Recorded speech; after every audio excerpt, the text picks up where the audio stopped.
Ugh, the sick day struggle is real. But with Dimetapp, it doesn't have to be. Children's Dimetapp works quickly to soothe multiple bothersome cough, cold, and allergy symptoms in a single dose. Our fast-acting formulas are designed with kids in mind, so they get everything they need and nothing they don't. Available in liquid and on-the-go chewable tablets. Tap the banner now to shop at Amazon and say goodbye to the sick day struggle with Dimetapp. Use as directed. This episode is brought to you by LinkedIn.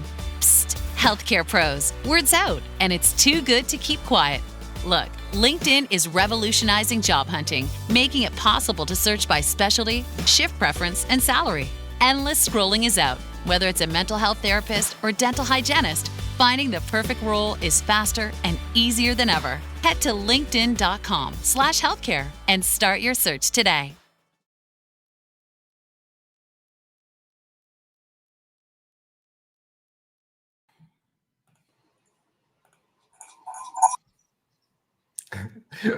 Welcome to the Inside Job Boards and Recruitment Marketing podcast. This is Stephen Rothberg. I'm your co-host and the founder of College Recruiter. Joined today by my co-host.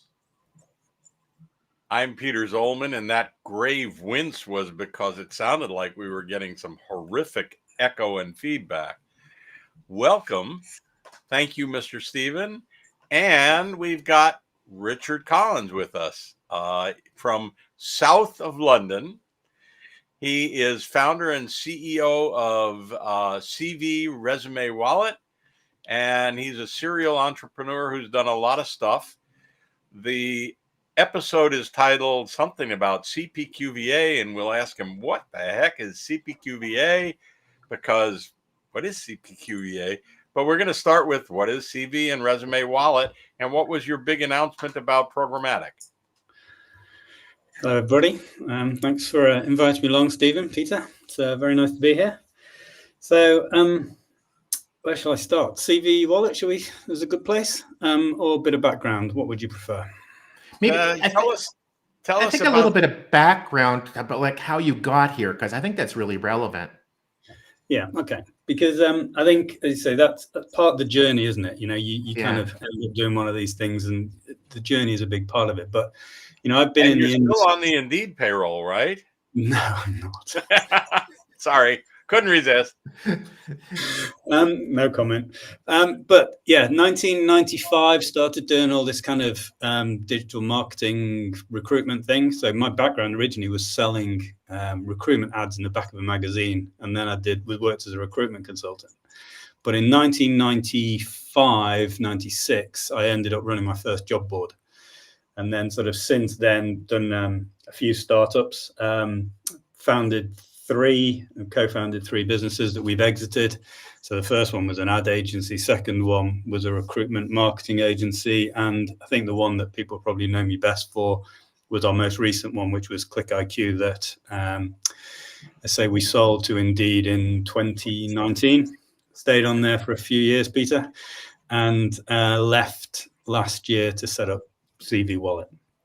So it's been an interesting journey, and one in which, you know, seen lots of change. And I think that what's interesting is this moment in time where AI, blockchain, all of these things are happening at the same time. And the idea that having sort of sold and exited a business, Beverly, my co-founder and wife, was looking forward to a nice retirement, and suddenly the brain started working and everything's changing and all these opportunities. And sure enough, we're back doing another startup. So madness, frankly.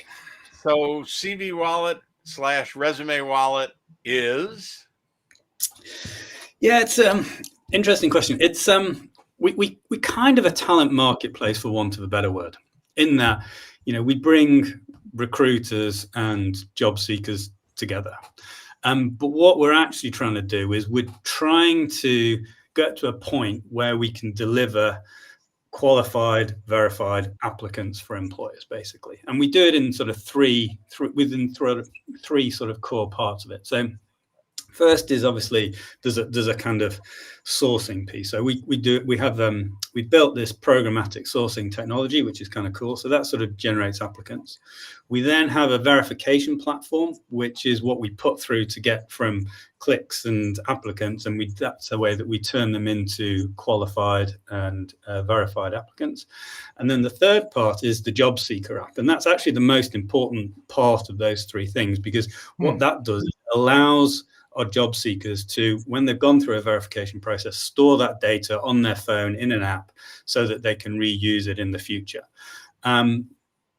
And those are the sort of three core elements that sort of sit together. But ultimately, what we're trying to do is we're trying to push away from that sort of very low value CPC advertising model. And particularly in a world of generative AI, where we're suddenly seeing loads more unsuitable applicants coming through to employers.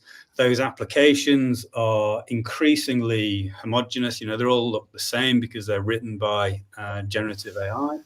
And the amount of, problem, hallucinations, people lying on CVs, it was always a problem anyway. But when you sprinkle AI on it, you've got a really big problem. So, we've got all of these issues happening within the advertising industry.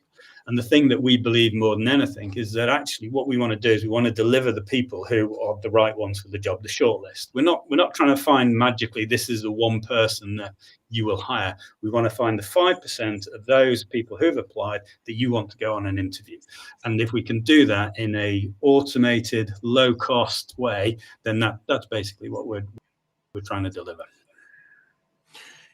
What excites me the most about CV Wallet / Resume Wallet, which also for viewers who are wondering like why we're using those interchangeably, CV is much more common in the entire world, but for Americans, we sort of feel like we have to use other words just to confuse people. No, technically there is a difference. Really, there is a difference, but they're kind of, yeah. I mean, if you're in the UK, you're much more likely to refer to your CV. If you're in the US, you're much more likely to refer to your resume.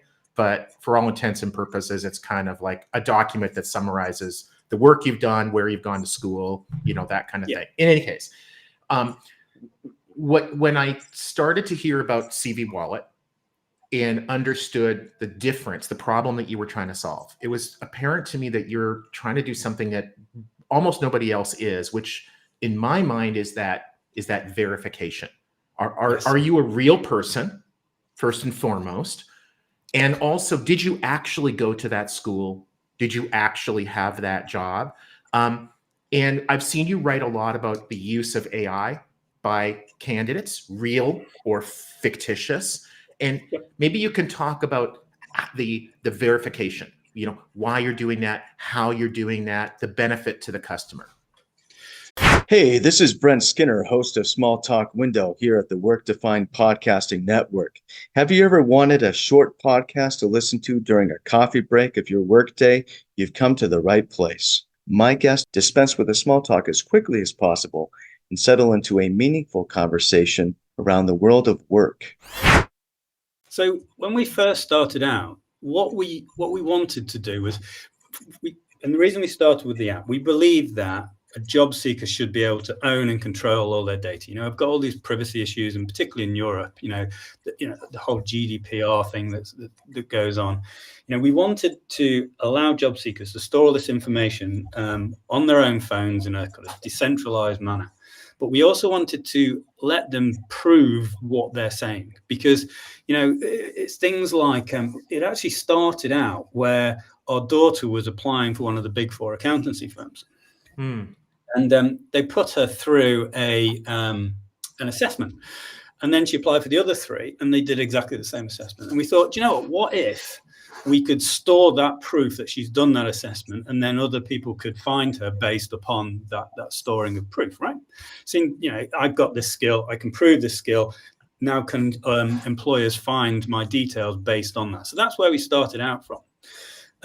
We then had part way through the development process, the whole sort of AI thing happened, which obviously threw a huge spanner in the work. Well, it didn't throw a spanner in the work, but it suddenly made the opportunity or the problem so much greater, because this need for proof was so much bigger. And, there's a couple of core things that we do. So the first and the obvious ones is things like, how do you prove someone's ID? So we have within the app, and you can do it on the web as well, you basically enable your camera, it looks at your face, it sees that you're alive.